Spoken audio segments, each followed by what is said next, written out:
Hello, we are back with efficient kits for patch 15. So we're going to start with a completely empty person. And we're going to slowly build up through three kind of different layers. The first one being level 1 before the flea market, level 2, which is level 2 traders and with the flea market itself, and then finally kind of a mid-game loadout for when you're a bit more experienced and have a few rubles behind you. So let's start out at level 1. So the interesting part about level 1 these days is we're going to go from top down pretty much, and at level 1 you can get the helmet from Ragman, but they've made a change to this particular one. This is the one that I always used to suggest for new players. The SSH 68 steel helmet now no longer is compatible with any headset. So if you put this on your character up here, you will then no longer be able to wear any of these headsets anymore at all. And that has a really big impact upon how far you can actually hear other players. And so I advise, if you don't have a different helmet to wear, then just don't wear one at all. So if you can't wear a headset with an earpiece, so the other ones that you can get on level 1 traders are like this one from Prapor, this one, the Sfera, which just isn't worth wearing, and a few others like that. The only one that maybe is worth wearing if you really want to is the Untar helmet of Peacekeeper, because this one does allow you to wear headsets with it, but it's bright blue, so it's not really very camoed, and whether that's actually worth spending $244 on it is really up to you. If you need to spend the dollars with Peacekeeper, then maybe buy it, but in my opinion, I think I'd just rather not wear a helmet unless I can find something that is going to work with it and that isn't bright blue.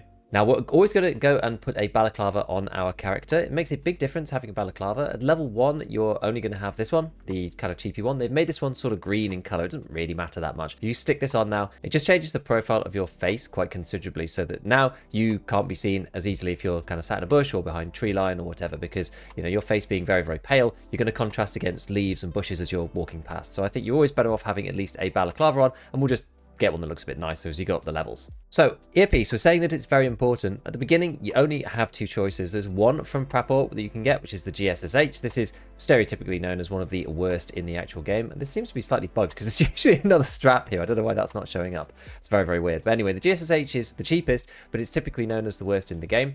There is one other alternative that you can have at Skier, which is this one, which is the M32s. Now, these are about 10k more, but they have a lot greater sound compression for the ambient noise. So that's things like wind and the sort of ambient sounds around the map that they've added. There's like a lot of different bird sounds and dogs barking and all that kind of stuff. These will compress those a lot more, or at least just make those quieter, whilst retaining the audibility of PMC sounds, things like gunshots, footsteps, whatever. So I think if you do have a little bit more room in your budget, I think it's probably worth wearing the M32s. These aren't a great headset in general either. They're not seen as an amazing headset, so they'll probably come back in insurance relatively often. People typically won't downgrade by swapping over theirs, because if you have your earpiece insured, you can throw it away and you can pick someone else's up, and then your earpiece will come back in insurance. So the classic insurance fraud in Tarkov. But yeah, the M32s I don't think are a bad choice here. Let's just go and buy some so we can build out the loadout, and so we can actually see what's going on here. So let's go on to here. This is one of my favorite features about Tarkov, the fact you can press the earpiece here. This is the best quality of life thing. One of the best things they added since the game began.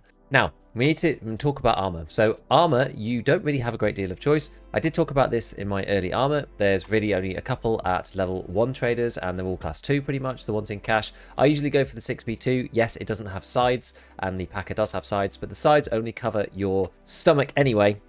And so it's really up to you. Do you really think that the side armor is going to matter? Is your stomach getting blacked out by scavs or whatever? I usually just pick this one because it's nice and camouflaged. The only other alternative really is that if you do Prapor's search mission quest, then you unlock this one, which is the Kora Kulon. This is class 3, so is a bit more effective against scavs. Again, it doesn't have any sides, unfortunately, but it's class 3, so it will actually stop things like PST and stuff like that. So if you're playing on factory, this will be more effective than something like a Packer. You do have to complete debut first, so you have to complete his first task on ground 0 and then complete debut, and that will then allow you to buy this in cash from him. Again, it's a little bit expensive, but it might be worth it if you're thinking that you're going to run into a lot of PMCs or you're really struggling with scavs. This will help protect against most of the ammos that the scavs are using. Not all of them, but most of them. Things like 762 PS will still go through, but it protects against a lot greater variety of trash rounds. There is another alternative if you do find a propane tank, which is this one, the 6B23. This one is a little bit better. It's got class 3 at the front with class 2 underneath, so there's kind of 2 layers there. So that makes it a little bit superior to this. And yeah, for a propane, it's not that bad. You don't need propanes until a bit later on in the task, so you can grab this. Other than this, honestly, I just try to pick up class 4 from scavs. Scavs often have this particular armor, this one here, 6B13 in either of these 2 flavors. I think I've just got the same one here, but yeah, there's 2 different versions of the 6B13. But these are actually really good. They repair really well. As you can see here, if I repair this thing, I'm going to use mechanic just because it just gets the best repair here. And you can see there that this nearly goes back to full, 49.3 out of 50, and that's because this armor plate is steel, this is also steel, and then the aramid on the actual armor itself also repairs really well, because all of these pieces are aramid if they have replaceable plates. So look out for these from scavs, even ulays as well. That's this one, ulay. These ones come from scavs. I actually prefer the 6B13 to the ulay. These are really, really cheap, as we'll see in a minute. But this doesn't have 2 layers of armor. It's just class 4 on its own, which is fine. But these ones are ceramic / aramid combos, so they don't repair necessarily as well. But yeah, look out for ulays as well. When you're in the early days, basically any class 4 is better than anything else that you can buy. So just try to find one of these and stick it on. Now, in terms of tactical rigs, if you haven't gotten a rig like a ulay, you're going to need to have a tactical rig to go with it. My preference in terms of these is not necessarily purely on space. I quite like the efficiency angle. So on Ragman, you have this one, the CSA. I've liked the CSA for a very long time, and I'll show you why. It's a very efficient rig. So it's only 2x3. But when you put it on, it's got 2 3 slots and 2 2 slots. This means that the internal space is 10 for only 6 here. So what this means is that if you do find another rig in raid, so you kill a scav and there's another rig, what you can do is you can pull the CSA out and you can put it in your bag, and then you can put the scav's rig on, and then this now is amplifying the amount of stuff that you can carry, because this is only taking 6 slots in your bag, but it has 10 slots inside. So that's quite a big increase in the amount of items that you can take. So I quite like the CSA. Given that you could buy the CSA and it's pretty much the same price as the bank robber, I wouldn't bother. This is just 1 square missing on each side. So it's 8 squares rather than 10. But this also is a 3x2 in the stash. So if you find one of these on a scav, you can put that in your bag as well and then have 8 slots instead of 6. So look out for bank robbers and look out for these CSAs in raid, because they can help you kind of pack stuff into your bag a little bit more efficiently than you can just with a normal backpack on its own. So bags, you will start with a couple, and this is really where you probably start wanting to build up your bag stack. For the traders, the best one that you could probably get access to, I think, early on is this one from Peacekeeper. You need to barter it for 1 hard drive, and this is the MBSS. This one is a 4x4, so it's 16. You really should be looking for the 4x5s. So in my stash, I've got a whole bunch of these that I keep in this stack, because they're the ones that I just typically use, which is these like day packs. These ones are 4x5, so this gives you 20, and these are fine. Basically, just start building up your bag stack so that you can just use these whenever you want. What I try to do, I'm trying to do this a bit more now, is try to limit types of bags that I have in a stack and not put anything in them either. Because what you could do on this doesn't necessarily show you the backpack order in the stack, but what this does show you is that within a particular bag, the last one in the list will always be the last one. So I know that day packs are the last in my bag stack, so I can always just go and click this, and I know it won't have any other bags in it. I don't have to faff around with my bag stack. So that actually really, really helps. So try to aim for these ones if you can. Scav backpack, bear cut, day packs, these are all fine. Just bring the biggest bag that you can. Failing that, save some hard drives up, buy an MBSS from Peacekeeper, and otherwise just try and buy one of the crappy bags that's on the traders and then upgrade when you can in raid.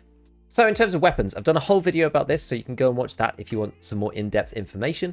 But I think probably one of the best weapons to choose early is the AK-74U. This one allows you to pick up lots of decent ammo in raid and then run, basically above your trader level. Because the problem is, when you're early on, you don't really get access to good ammo. The ammo that you could probably get for 545 is this one, which is US 17 pen, which means that it's only just about going through class 2, which really isn't very good. 65 damage is not bad. The only thing about the US, I would say, it's redeeming feature. So you get like -15 recoil. And so the guns early on Prapo, you're not going to be able to mod them particularly. You could do a little bit to them, but not really on recoil. And so with 94 vertical recoil, that's quite a lot. And having some negative recoil bonus from the ammo does help a little bit. If you want to do some modding, the basic mod is basically a pilgrim. That's really all you need. It's just a pilgrim on the back. And then you could put an optic on of some kind. If you really want to go further, I don't think it's particularly necessary, to be honest, but you can buy the B11 at level 1. On top of that, you can use the KAC VFG, the vertical foregrip here. That gives you a little bit more ergo.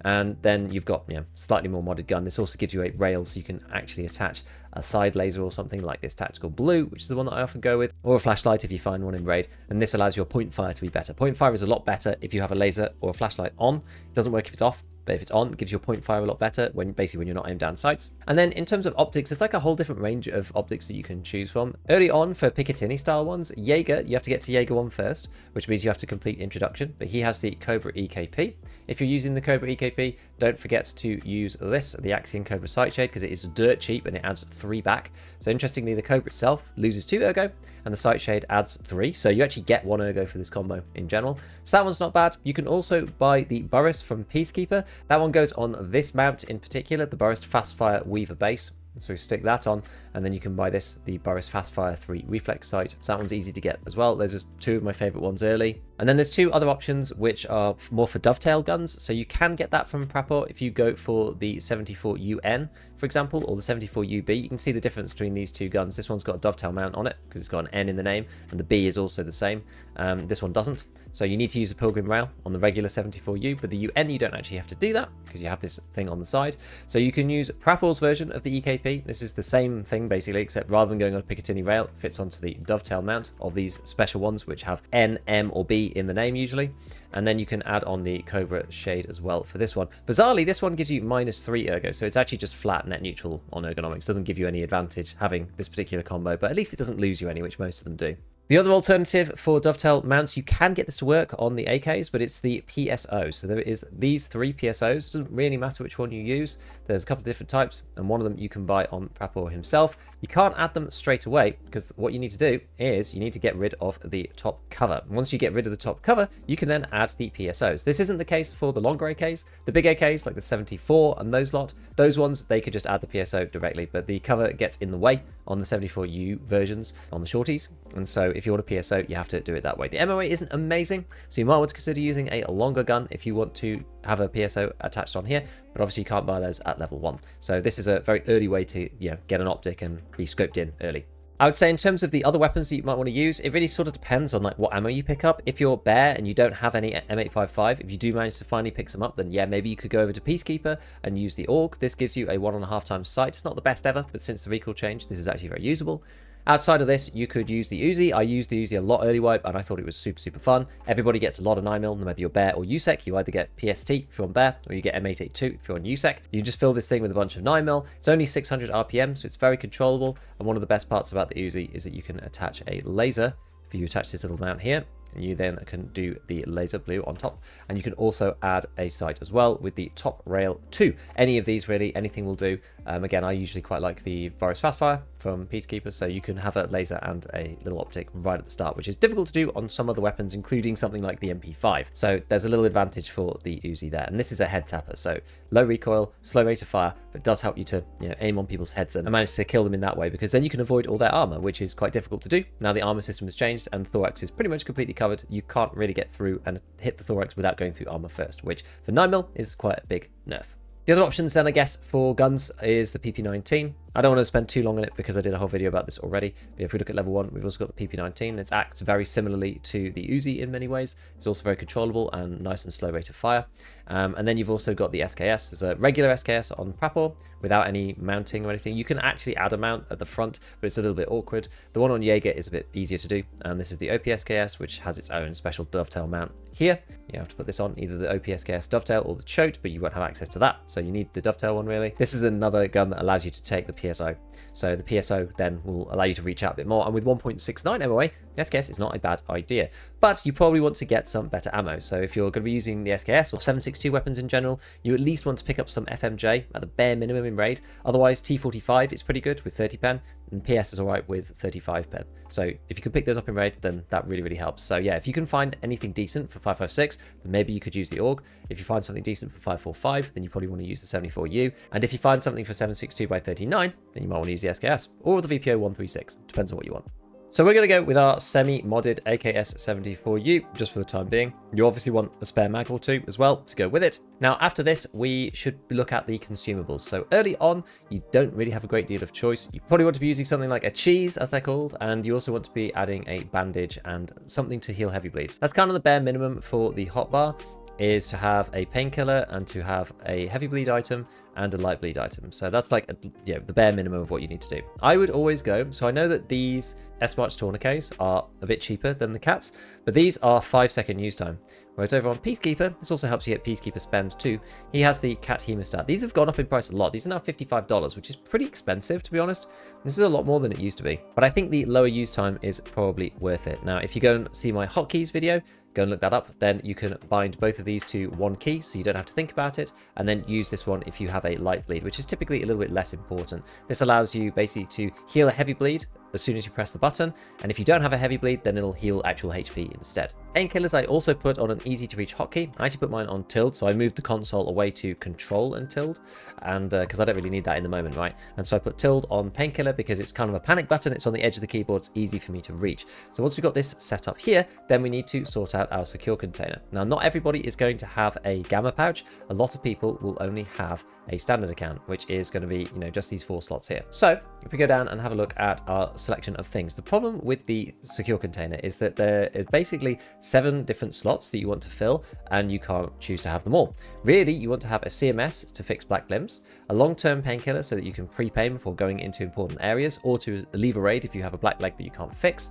You've got an ammo stack of whatever ammo that you're taking with you, an AFAK so that you don't have to take lots of meds with you in your actual pockets or in your rig, a splint to fix brakes, and an injector case. But this is something that comes a little bit later on, so this is not relevant early for this particular set until we get onto the level 2 traders.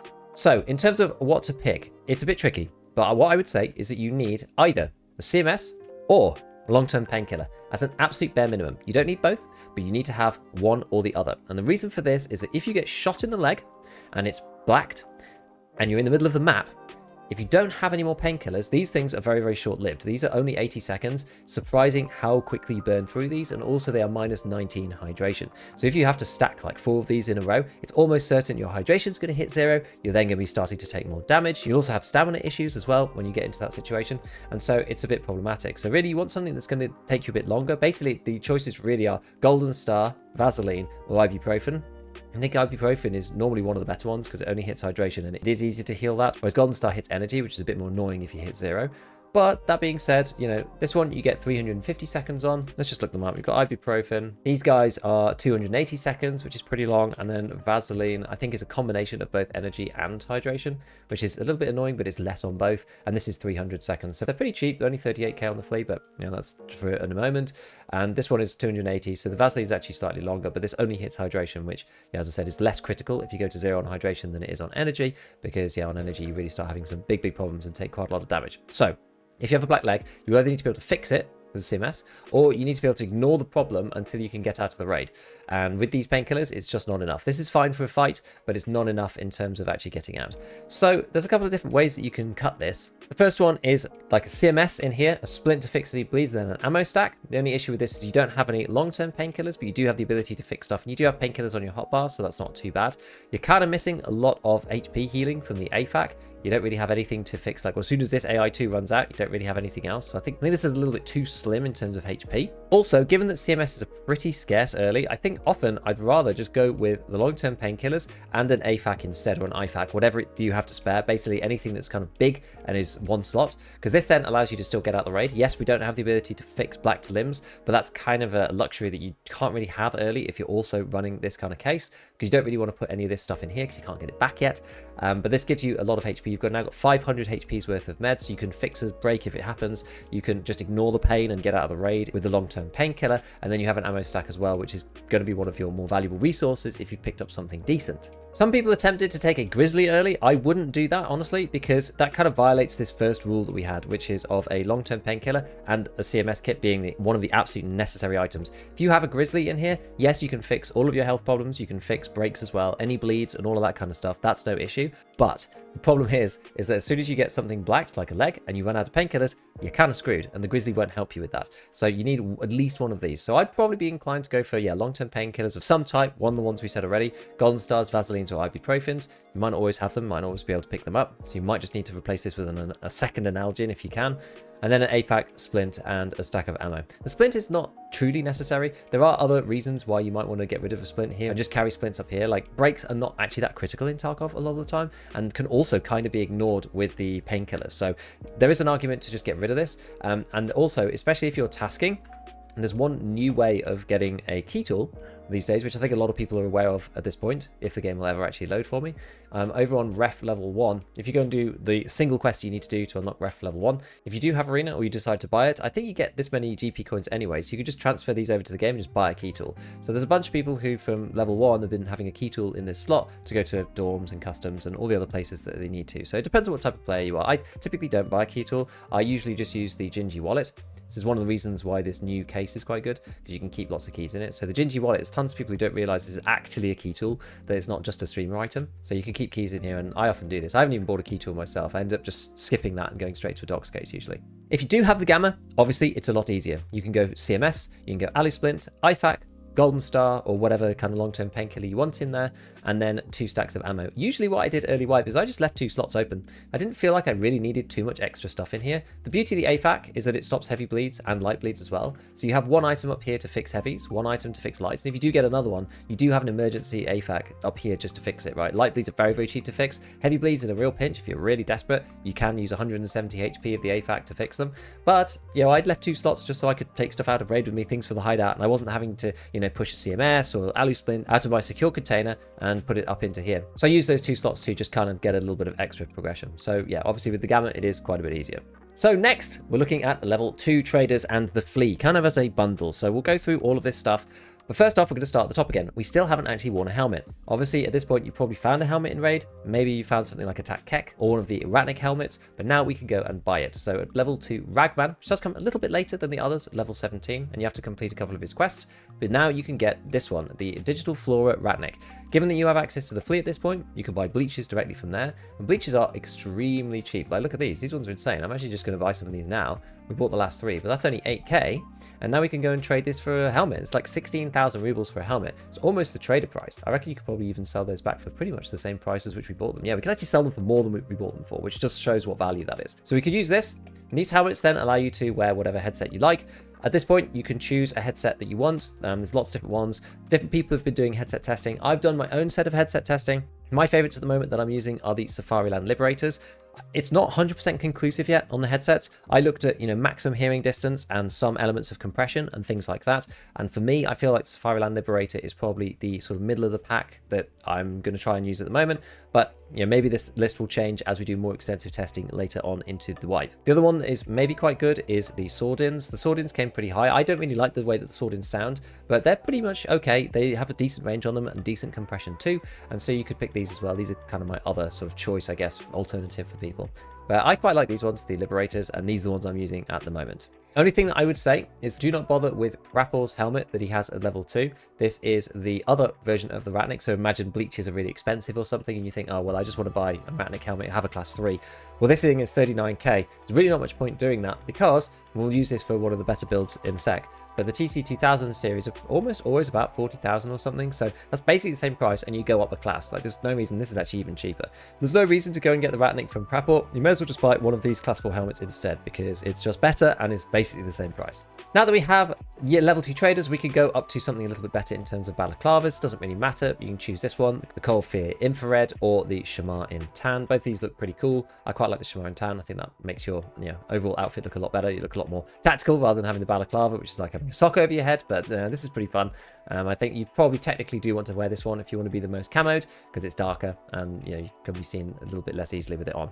Now, in terms of armor, I'm actually wearing the armor that I'm going to suggest to everybody, and I think that the 6v13 probably is the best budget armor in the game right now. I do genuinely think this, and it's partly because of how prevalent it is of scavs, how well it repairs, and how cheap it is at Ragman. So you can get it from Ragman for 60k new.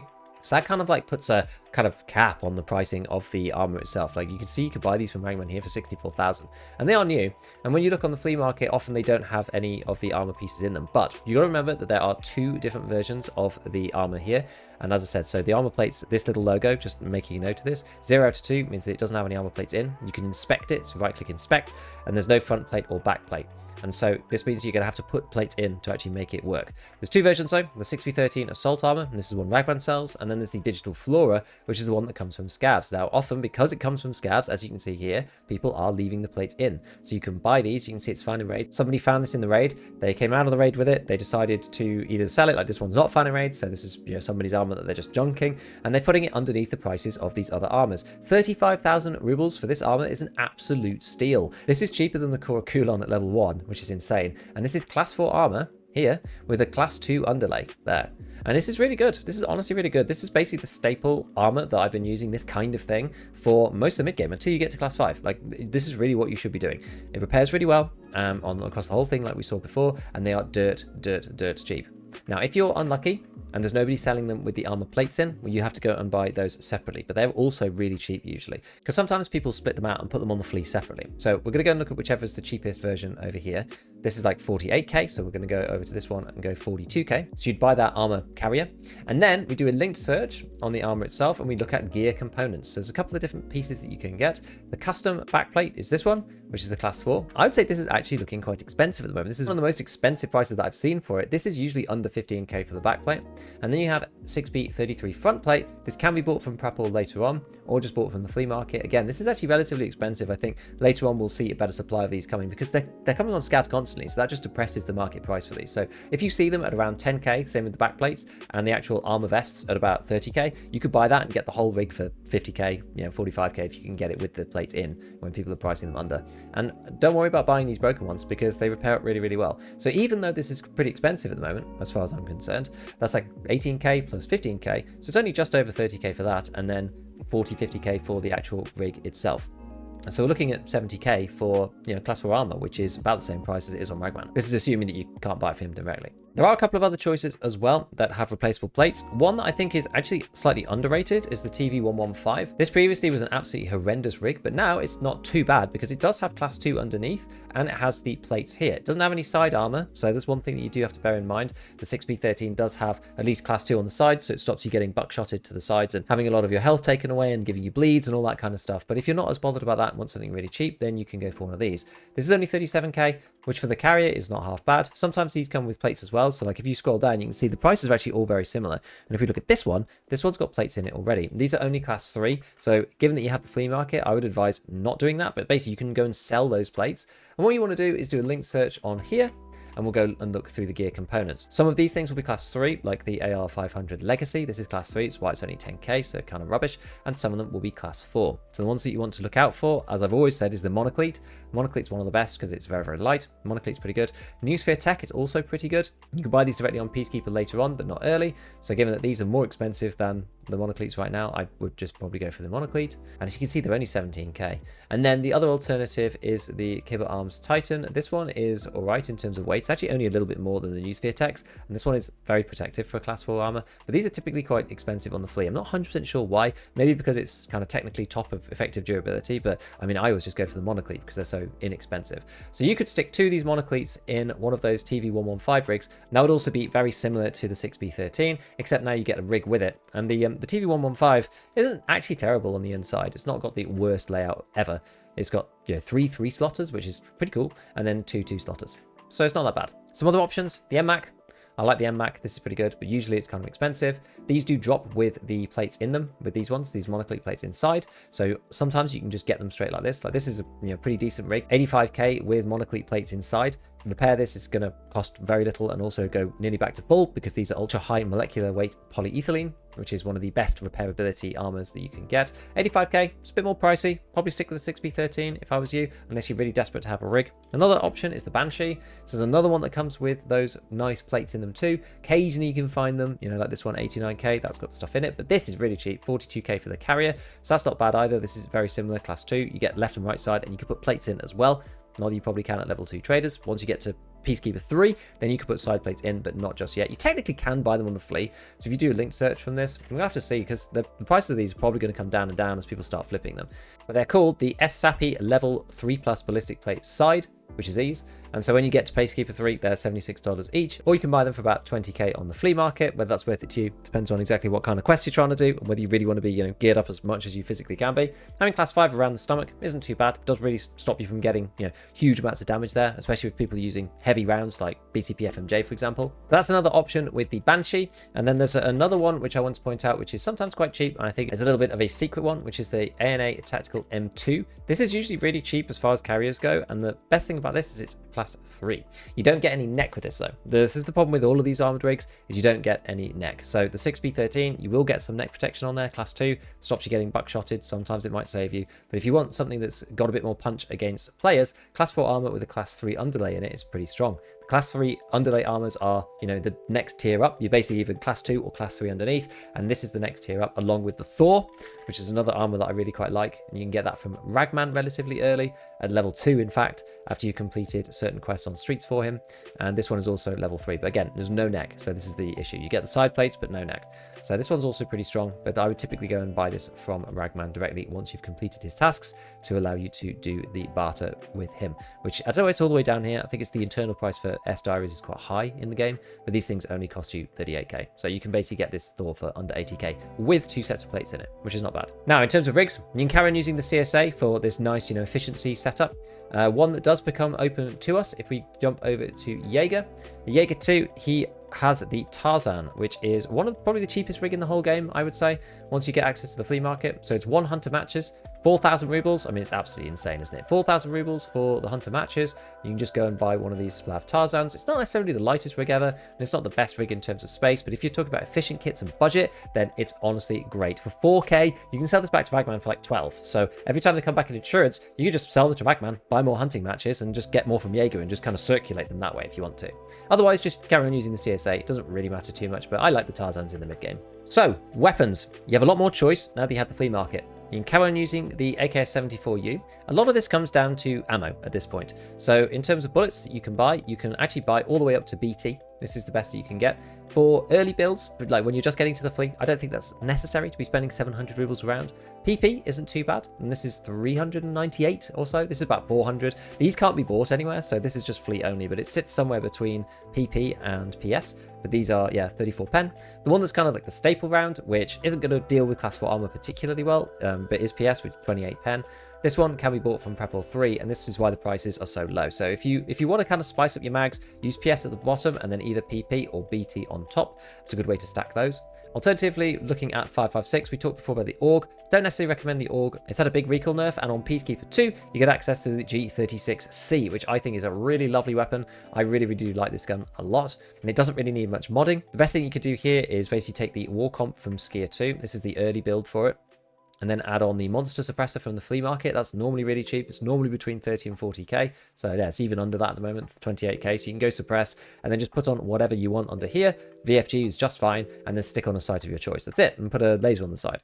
There's nothing else that you need to do. It's got decent fire rate. It's got about the same recoil as an M4 that's modded, you know, with double the price than this. Even the base weapon is a lot cheaper. And the thing is, you don't even need to buy this from Peacekeeper, actually. The reason why this is great is because of the 750 fire rate. But $491, I mean, it's cheaper than the M4 for sure. But if you look on the flea market, then you've actually got versions here which are much cheaper, which are the long ones. Now, these ones I don't really like as much, particularly, but you can modify these to be short. So you get rid of the 6 vent, you can put the short barrel on instead, and then you can put the short handguard back on, and all of these parts are at level 2 Peacekeeper. And then you've just got your C version, and that's it. You just have to put the rails back on and put your sight back on and then reattach the suppressor. And you should be able to sell the old barrel and the old handguard and get some of the money back as well. So that's probably cheaper doing it that way than it is doing that from Peacekeeper directly. Now, because you have access to the flea market, you're also not stuck with the crap ammo that you can buy early. Now you can buy most of these ammos, and 855 is a staple. This is kind of the equivalent to 545 PS. This is slightly better than PS because it has 31 pen, deals with class 3 no problem. Peacekeeper 3, you can buy them for, if you look at 100, you can buy them for $155 per round, but this means because of trader flipping, you can buy them on the flea. So you can buy M855 for 255 rubles up to sort of 270, it depends who's putting stuff up at the time, but that's very, very cheap. To upgrade from this, you want to move up to SOST. This is a bit like PP for 545 because it's not sold anywhere, but this is a little bit of a step up with 33 pen. Not much. I actually advise kind of not using SOST. Just use M855, given you can buy it from the flea market these days. There's no point crafting it or anything like that. Just make your money in the hideout and then just buy M855 if you want it. This wasn't an option last wipe, but it is now.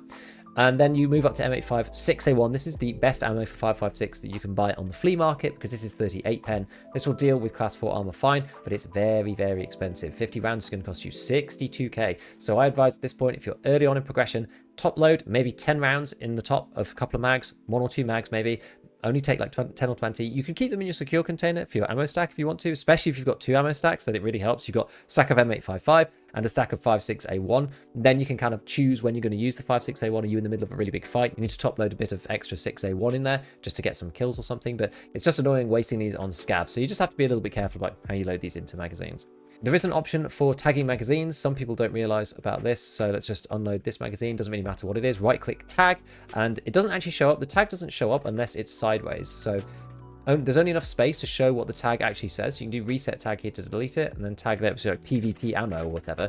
But that will only show up if it's sideways. Vertically, it won't show up. So when it's in your rig, you won't be able to see it. So basically just put whatever. I just usually tag it with whatever I want. I just like scribble in there, and then it's basically just the color. So if this is going to be a PvP mag, then I just do that, and I just SDF, whatever. And then I know that this is red. And so when this goes out, I know that this was the one that had the good ammo in. Or you can, tag the one that's got the scav ammo and put green for scav ammo and red for player ammo, like whatever you want to do. The tagging really helps to just kind of manage those magazines and make sure that you're not wasting, 1,000 ruble per round bullets on scavs by accident. Other options on the flea market, you could still use basically the same guns, something like the SKS, so anything in 7.62, or even an AKM if you want to start moving up to that, and you go and look at the ammo that's available. The baseline for this is FMJ, which you'll probably find in Raid. This is super cheap because it's only 26 pen, so I advise not using that. Then the next one is T45M. You can find this on scavs as well. This is basically the trader price, so this is super cheap. 30 pen and 65 damage is decent, and then you've got PS, which is a little bit more, again quite close to the trader price, and this is 35 pen and 61 damage. PS is actually a really good round these days. This will deal with class 4 armor pretty quickly. It may not pen on the very first hit, but the armor damage means that it should do on shots 2, 3, 4, whatever. So after a couple of shots, their armor's going to be trashed, and you're going to start penning through with PS. So it's pretty good, and especially for the price. There is one other option for ammo, and that's for weapons like the RFB, which is available on Skier, because you can barter this for 2 gas analyzers, which is an extremely cheap weapon. That makes it 28k, which is pretty insane. But if we go and have a look on the flea market for the ammo that you can get with this, there is one option here, which is BCP FMJ. This is the best ammo that you can get access to on the flea, and this is also pretty cheap. Someone's put them up for 250, but usually they're about 330-ish, and this is 35 pen. This is very similar then to PS, except it has 83 damage, which is quite a bit. And putting this in something like the RFB with a cheap scope, that can really do work, especially over longer ranges when most people are running short range. The issue with 7.62x51 is this is the best ammo you can get on the fleet for this particular caliber, and that does cause some problems because you need to unlock M80 if you want to move up in power, and that's kind of its own challenge. So rather than building a gun, I'm just going to stick my G36 in here just for representation perspective, and then we're going to look at the consumables. So by the time that you've got up to this level, you should be able to buy car first aid kits. These are kind of my staple in terms of what I purchase. You got 12k for car first aid kit, which is not too bad. And then typically what I'll do, given that we've got a little bit more money, then I'll kick these things out and I'll buy a second cat tourniquet. This allows me to just rebind it while I'm in the raid. And then the car kit deals with the light bleeds for 50 HP. And then if I have a heavy bleed instead, that'll get dealt with by the car kit. So now that we've got one bind, this is pretty much dealt with by everything. The only other part about this is for the painkillers. I've actually started ditching these and started taking morphines instead. These got a much faster use time, only 2 seconds. So when you're under fire, you really want to be using something quite quickly. And given that we're sort of building up a little bit in terms of the expense of our gear sets, these are normally only about 17k, somewhere between. These are incredibly cheap because these actually sell back to therapists for less than this. So 9k is an actual steal. But normally they sell for about 17,000 rubles. That can get a little bit expensive, so it's up to you as to whether you want to buy those every single time. But yeah, they sell back to therapists for 16k, so that's kind of like the minimum price, really. But this is more optimal, I think, having the car kit here. And then just take a grenade. Any grenade will do. Just take one. Often I just take one. Like, some people take a ton of grenades, but I typically just take 1 or 2 just so I can like throw it an area denial. It just disrupts people while you're in a fight with them. So back to the secure container. So we're going to go and talk about the alpha container people again, because that's really where life is the toughest. Now, if you are on a standard account and you have the ability to make enough money, I would strongly advise trying to get an injector case as early as you can. There are a couple of different ways to get injector cases these days, and they are expensive. One of them is from that marathon quest line that Therapist does, where you have to go through labs, which, yeah, is not really the easiest. There's also the Chemical Part 4 quest where you can get an injector case. But the beauty about the way that the flea market works now is that if you buy an injector case from the flea and then you earn one later, you can just sell that one back on the flea market. You don't need to keep it. You can just sell it back to people here. I don't think they'll go for much less than 400k, and that's because they're pretty much always in demand. People like having injector cases, and there's always people who are kind of moving up through the game and buying them. They sell for 250k to therapists, so that's really the minimum price. They're definitely not going to go lower than that. But in the short term, I doubt that they're going to go less than 400. So if you can afford to get one, an injector case is extremely useful. If you have an alpha container, like space minimization is the name of the game, you know? You can solve many of the problems that you have by having all of these 9-slot stims. It isn't necessarily the cheapest, but in terms of slot efficiency, it's very good. And because it's in your container, you don't necessarily use any of these per raid. You only use them when you need to use them. I usually have an AHF1 in there, which stops bleeds of all kinds. So if you've got 2 heavies and a light bleed, you stick it in and they all stop. ETG, when you're actually really, really scuffed up and somebody is about to push you and you just need like a huge burst of HP, that's really good for that. The mule, when you're really heavy and the mule cost of 100k isn't worth dying on your way out with, 600k's worth of loot. An SJ12, because early on in the white, food and hydration is absolutely brutal, and you often end up near 0, and if you can't find any, then sometimes you might actually die. I had a situation where I had 0 hydration, couldn't find any water, but because of a fight I'd been in previously, my head had bled down to 0 HP and got blacked out, but I was still alive, and so I took 1 tick of thirst damage and then died. So an SJ12 may have fixed that, I think it might have, but anyway, it's very, very useful because this thing adds energy recovery and hydration recovery and stops you from going thirsty or hungry quite as quickly. An SJ6 if you need to run fast. Sometimes you pair this with a mule when you get really, really, really heavy. And then the Propitols, because these are just kind of the catch-all. If you get blasted up in a fight and you've got lots of damage across your whole body, while you're using a CMS, stick one of these Propitols in and you get the plus 300 HP over 300 seconds, 1 HP per second. And this helps to just tick up the rest of your body. And usually it means that you could just CMS that one limb and heal that one limb up, and the rest of the body will just heal itself naturally. It's like much, much, much faster. So if you can afford an injector case, this is a real win for people who have an alpha container. So if you do go for the catch-all, which is injector case, CMS, and then an ammo stack, as it's usually your most valuable thing here, because this is worth, as we said, like 50k or something, then you don't really have any room for splints. You could just use an alloy splint up in here, or you could just take, 1 or 2 splints with you up in your rig. They're only like 4k each, regular splints, and as we said before, like having a break doesn't necessarily matter that much. A break on an arm is a pain sometimes in a firefight, but a break on a leg is more important, so having 1 is probably enough. If you fall off stuff, sometimes you can break both, but you also have the option of just taking long-term painkillers and a splint instead of the CMS if you want to. It's really up to you, or if you're using cheap ammo, which I kind of advise against, but maybe if you're just using M855, for example, then you could just stick that in a slot up here, and then you can just take your CMS with you and rely on the injector case for your painkillers with Propitols and whatnot if you get into trouble, because these things last for 240 seconds each, and if you've got 2 of them, then that's a long time to get out of the raid, especially when combined with the morphine that you already had in your hotbar, which is 300 seconds on its own. For gamma containers, then you've got CMS, alloy splint, golden star, AFAC, injector case, 2 stacks of ammo, and then something else. It's up to you. Maybe that's a key tool. Maybe you only take 1 stack of ammo and instead you put a docs case in because you're using a lot of keys and you're going to lots of places and you're picking up intels and stuff like that. It's a little bit flexible. Obviously, it depends on the map. Certain maps, things like Reserve, you might want to buy a paracord. Eventually, once you've got Red Rebel from Jaeger, it's quite expensive at the moment because defuels are like really pricey. So the Red Rebel is probably about 2.5 mil at the moment. But this allows you to get out of Reserve properly, and then you want to put a paracord in here. So you need to just move your secure container around depending on exactly what you're doing. But often, unless I'm doing something specific, I will just take 2 stacks of ammo. I'll take the injector case, and then I'll just leave 1 extra slot, or I'll have a marker in here or something that I need for quests, or maybe 1 specific key. Or maybe just like a wallet or something. As I said before, you can still use these Gingy keychains or Willis wallet or something, which goes in this like new streamer case, or just use a regular wallet and just stick that in there so that you can actually carry money or whatever it is that you need with you if you want to take a car extract. So finally, let's talk about the mid-game loadouts. So at this point, I do think that the TC2000 series, either the 2001 or the 2002, are probably the best helmet that you can get. There are a couple of these that are all very, very similar. I like these ones in particular because they're almost always the cheapest. The 2001 and the 2002 are exactly the same. They have exactly the same hitboxes, except for a very small amount of durability. So it's head, top, and nape.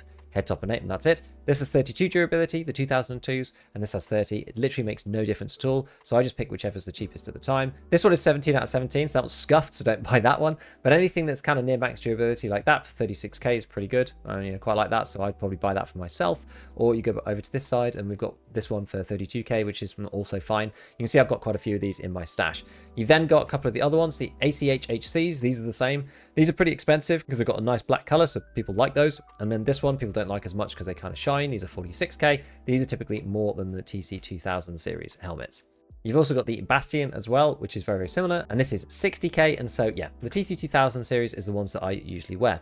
Again, we've got a headset choice and our face covers, which don't really matter. Now, in terms of armors, we're just going to be using the same armors. So you can see in my stash, the things that I've been using are stuff like the 6p13, I've been using the Juk armors. This is another equivalent that you can get using the 6B33 ballistic plate. This allows you to put side plates in as well, so that's why it's a kind of a nice alternative to this, because you can put a western plate in the back and this eastern plate in the front, which is easy to obtain, and you can also get side plates too, which I'm buying from Peacekeeper 3. Other ones that are decent are things like the Thor, as we said before. I like the Thor, and also Banshee rigs. I've got Banshees and NMAX too, which have got side plate abilities. Now, other than this, the one thing that you should really be aiming towards is the Corund plate. The Corund plate is on Prepple 3, and that's probably the next big upgrade after Class 4. And what you need to do, you need to do a couple of quests for this, and then you can barter this thing here with Prepple for a golden egg. You have to do Easy Job on Lighthouse for him, where you plant the marker in the helicopter, and then you go and do Reconnaissance. Those two quests can be a bit annoying because you have to go into the water treatment facility, but once you do, you get access to the Corund plate. And what can you do with the Corund plate? Well, you could put them in these. The 6B23-1. You don't need to buy a Corund. These go in a couple of different armors. They actually go in this as well, the 6B23-2. But you can go and have a look and see what they work with if you just do a link search. And you can find this from the handbook, by the way. If you don't actually have a copy, you can put like Corund into the handbook. And then here it is. You've got the Corund VM ballistic plate. So even if you don't have one to hand, you can just go link search here and you can figure out what it goes with before you get access to it. So this goes into the Bagari, the Corund, the 6B23-2, and the 6B23-1. This one is usually the cheapest, but it honestly doesn't really matter. This one is Class 2 underlay, and so is the 6B23-2, so it doesn't really make a difference which you choose out of those. These both have net protection. The Corund itself is usually a bit more expensive. Why? I guess it's because you get side plate access, whereas you don't on these other two. So this one gives you the ability to put in the special Corund side plates, and then also the Bagari. The Bagari is slightly better because this one is Class 3, but it doesn't have any neck, but it's also pretty expensive. So at the moment, I'm just taking the 6B23-1 and then just putting a Corund front plate in as well. There's the back plate too that you can buy a little bit earlier. I think this is just straight on Prepple 3. There's no quest logging for anything. So there we've got front and back Class 5. And that's the most important part. We've only got Class 2 around the stomach, but that doesn't really matter because it's our thorax that we're trying to protect with Class 5. The stomach is important sometimes, but I'm not going to pay the extra premium for the Corund just to add the side plates in at this point in time because I think this is pretty efficient in terms of what you should be using. So I'm trying to play with these right now and go with Class 5 if I can, because it's a pretty cheap way of doing it. The golden eggs are also quite cheap right now. They're only about 40k. There's not that many people are doing it, 45k, something like that. So I'm talking about, 80k, and then the back plate's probably another 20, 30. So it's about 100k for Class 5 armor. I think that's pretty decent. So let's stick this on just for the time being to demonstrate. In terms of rigs, if you don't want to use the Tarzan anymore, there are some other alternatives. One of my favorites is the Thunderbolts. This is usually pretty cheap on the flea. I don't know why, but they're pretty cheap, but these things are really light. So if we ditch those meds and look at the armor here, now there's something wrong with the weight at the moment. If you see when I take this off, this won't take us down to 18.2. It's only 20.6, and that's because the weight is reading incorrectly at the minute. This is a bug that's been happening this wipe, but rest assured it's not actually doing it. As you can see, it only weighs 600 grams, which is crazy for a rig like this. And this then allows you to use something like the Corund plate, which is 3.4 kilograms, without going overweight, because it means your rig hardly weighs anything. If you want to move up from the car first aid kit, you can, once you get to the correct level of therapist, you can start doing this craft here. This one wasn't working early wipe because keck tapes were too expensive, but now keck tapes can come down to about 25k or so. I would not buy them at this point. This is too expensive here up at 40k. I bought mine when it was 25k. And what I do is I drink bottles of water down to 1, and then I leave them in my stash. I do this particular craft, and you get 2 of these emergency water rations. When you go into required search on therapist, then you can barter for 2 Salewas. And if you do buy them under 30k, that makes the Salewas 15,000 rubles each, which is very, very good because the car first aid kit is 12. So having a Salewa for 15, I think is actually worth it. I normally don't like buying Salewas because typically they're very expensive on the flea market or from therapists directly. You have to pay a lot of money for them. So if we go down to the 100%ers, they're like 33k, 36k. It's quite a lot of money for a single med. And from therapists, they're 37,000 rubles. If you can get them for 15 or 16, then that's a lot better and is very comparable to the car first aid kit. These also take a little bit less HP to stop heavy bleeds and stuff, so it goes like slightly further than you think. And then I just mark them up exactly the same way. Everybody knows that I'm a big fan of the car first aid kit, but if I can get Salewas cheap, then I will probably use those instead. Just depends on what the prices are. I'm not going to pay 20 for them, but if I can pay 15, then I will. Another interesting change is since the cats got really expensive, once you do reach higher levels of therapist up to therapist 3, she does actually have the hemostats here for basically 14,000 rubles. Now with cat tourniquets costing 55 each, that's more like 8,000 rubles. So having 2 of them is about the same price, if not more expensive than one of these Calocs. So once you have the ability to buy these Caloc Bs instead, the hemostats, I would honestly start using those and ditch the cats. I used to use the cats a lot and they used to be my favorite, but now they're not. Friendship ended with the cat tourniquet because they put the price up way too much. And also they're a lot easier because you don't have to rebind every time you use a heavy bleed item. You could upgrade the morphine to either an adrenaline or a propofol, depending on what you want. Adrenaline will give you a boost of 60 HP in 15 seconds, so that can be quite nice in an intense firefight, but it doesn't give you a long painkiller effect, only 60 seconds worth. Whereas propofol is a lot slower, 1 per second, but it's more in the grand scheme of things. I actually quite like adrenaline on the hotbar, but sometimes it can be a little bit short, so you just have to be a bit careful about it. So weapons for the mid-game. Well, there are some alternatives. We've still got the G36 and the other 5.56 weapons, maybe modded M4s or an HK or something. It depends on what you want to do. And we talked about M856A1 ammo as well, which is the best that you can get from the flea market, which might well be worth it. I've ended up finding quite a lot of 5.5A1 as well, some SSAP and some M995, which can be nice. So if you pick some of those up, then that makes these definitely viable. Other alternatives are things like the Uzi Pro pistol. This is hilarious. It's just such a high fire rate. You can see I've like burnt through the durability on this because I've used it so much.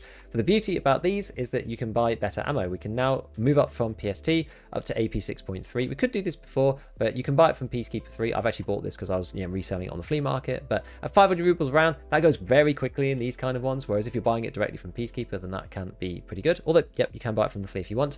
And you can also upgrade them to PvP. PvP is a bit of a monster round, 39 pen with 44 damage. The damage is a little low. It got nerfed this wipe. It used to be 52, so it's not quite as good as it was. But at 12.37 from the trader, you can see that it's pretty expensive already, and that's kind of put a floor on the price here. So again, at this fire rate, that's going to be terrifying, right? If you want to buy a full mag for this, I think 32 is the biggest you can get. That's 44k. So you're going to be finding 44k off per magazine, which at this point in the wipe probably isn't worth it. If you want to spice up the top with 5 rounds of it, then feel free, be my guest. So 9mm is a little bit more compelling with that ammo selection.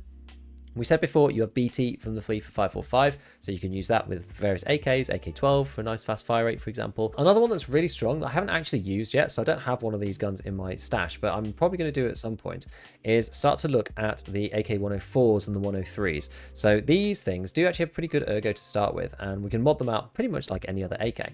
But the beauty here is that you have the ability to not just buy PS, we talked about PS before, but the best ammo, in my opinion, on the flea market that remains after the changes to the 41 pen threshold is this 762 PP. This is 59 damage and 41 pen. This is going to be very, very strong, and yes, it's 1,000 rubles, but the fire rate of these guns isn't that high.